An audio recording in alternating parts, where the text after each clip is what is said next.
Halo chess lovers, berjumpa lagi di channel Dunia Catur. Pada video kali ini saya akan berbagi trik pembukaan catur yang sangat fantastis yang bisa membuat pemain putih melakukan skakmat pada beberapa langkah pertama dan bisa menang cepat loh guys. Oke, langsung saja, ini dia jebakan Poison Pawn atau dalam bahasa Indonesianya pion racun. Ayo, bagi kalian yang masih belum pernah mendengar ini sangat fantastis sekali loh pembukaannya guys. Ya, langsung saja kita masuk ke permainannya. Pada jebakan ini kita sebagai pemain putih ya teman-teman.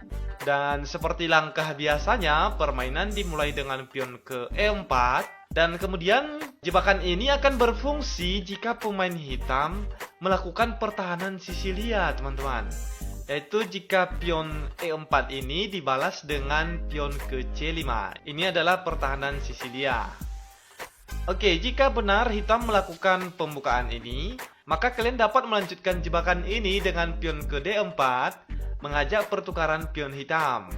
Jika hitam mempertahankan pion tengahnya dan memajukan pion ke D6 untuk melindungi pionnya, majukan saja pion tengah ini ke D5.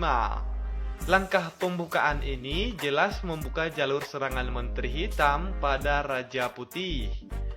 Jika menteri hitam melakukan skak di petak A5, majukan saja gajah ke D2 untuk melindungi raja kita sekaligus menyerang balik menteri. Sekarang hitam harus menghindari serangan gajah putih. Di sini terlihat pion B2 tidak terlindungi. Besar kemungkinan menteri hitam akan ke B6 dan menyerang pion B2 ini. Kemudian, kita majukan saja kuda ke C3. Lalu bagaimana dengan pion B2 yang gratis ini? Yaps, inilah yang dinamakan dengan jebakan Poison Pawn alias pion racun. Di sini kita sengaja menggratiskan pion B2 ini ya teman-teman, agar menteri hitam mau memakannya.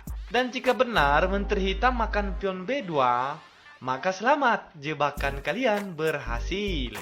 Dalam beberapa langkah lagi, racun pion itu akan bereaksi dan pastinya akan mengancam nyawa menteri hitam ini. Bahkan lebih parahnya lagi guys, jika hitam tidak menemukan obatnya, bisa-bisa merembes pada rajanya loh guys.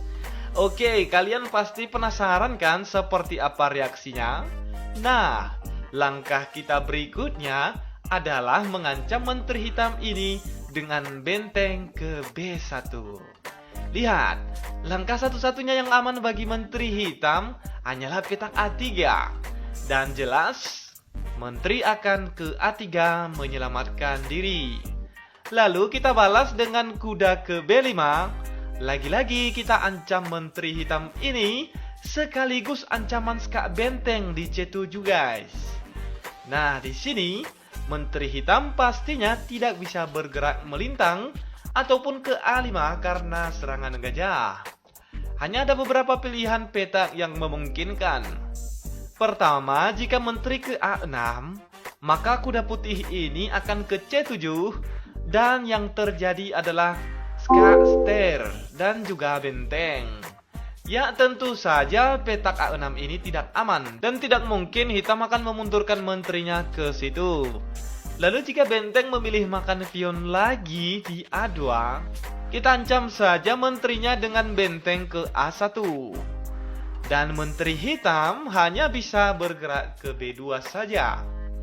Lalu gajah ke C3 dan ajal sudah menjemput. Ya, menteri hanya bisa berpasrah dan mungkin akan memakan benteng untuk terakhir kalinya.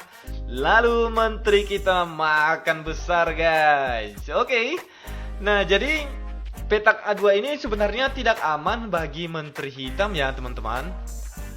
Dan sebagai pilihan terakhirnya adalah petak A4 ya mungkin ya.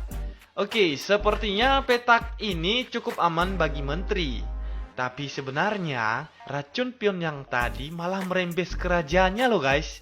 Oke, di sini makan saja pion D6 dengan kuda. Jika hitam memakan kuda dengan pion, maka gajah kita akan ke B5 dan skak seter. Dengan langkah ini sudah dipastikan menteri akan hilang.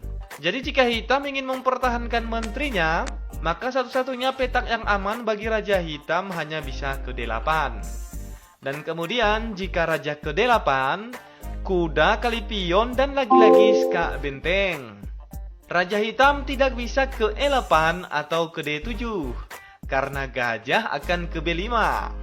Jadi, Raja Hitam hanya bisa ke C7.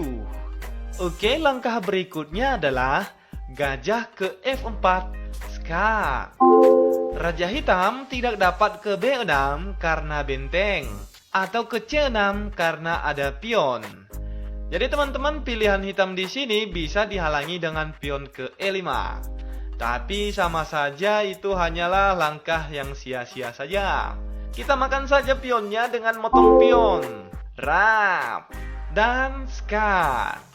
Di sini hanya ada dua pilihan pemain hitam. Apakah melindungi raja dengan gajah atau raja bergeser ke C6? Oke, jika semisalnya gajah melindungi raja, maka makan saja gajah ini menggunakan menteri dan skak mas. Atau jika ingin raja ke C6, maka kuda akan ke D8 dan skak mat juga. Sungguh luar biasa jebakan dari racun pion ini teman-teman. Nah, jadi guys, setelah melihat jebakan yang mematikan ini, bagaimana jikalau semisalnya kalian berada pada posisi hitam? Apakah yang akan kalian lakukan? Nah, begini guys, sebenarnya setiap jebakan ini tidak akan berhasil jika hitam tidak melakukan kesalahan. Dan kesalahan hitam ini sebenarnya sudah terjadi pada saat kondisi yang ini tadi guys, pada kondisi awal. Nah, di sini tadi kan kita majukan pion. Lalu hitam tadi melindungi pion dengan pion ke D6. Dan inilah kesalahannya guys. Mengapa? Karena langkah ini melemahkan sayap kanan raja. Karena raja hitam berada pada posisi terbuka, sehingga pemain putih akan sangat mudah menyerang raja hitam. Lalu apakah langkah yang sebaiknya kita lakukan? Oke, untuk menyiasati jebakan ini, di sini kalian bisa memajukan pion ke B6, melindungi pion tengah, sekaligus membuka jalan keluar gajah ke B7 dan akan menguasai jalur serangan diagonal. Ya, oke guys, sampai di sini saja ya trik pembukaan poison pub-nya. Untuk jebakan-jebakan lainnya saya akan update pada video-video berikutnya. Oke guys, semoga video ini bermanfaat dan jangan lupa subscribe, like, dan share ya. Terima kasih juga sudah menonton dan selamat beraktivitas kembali. See you later.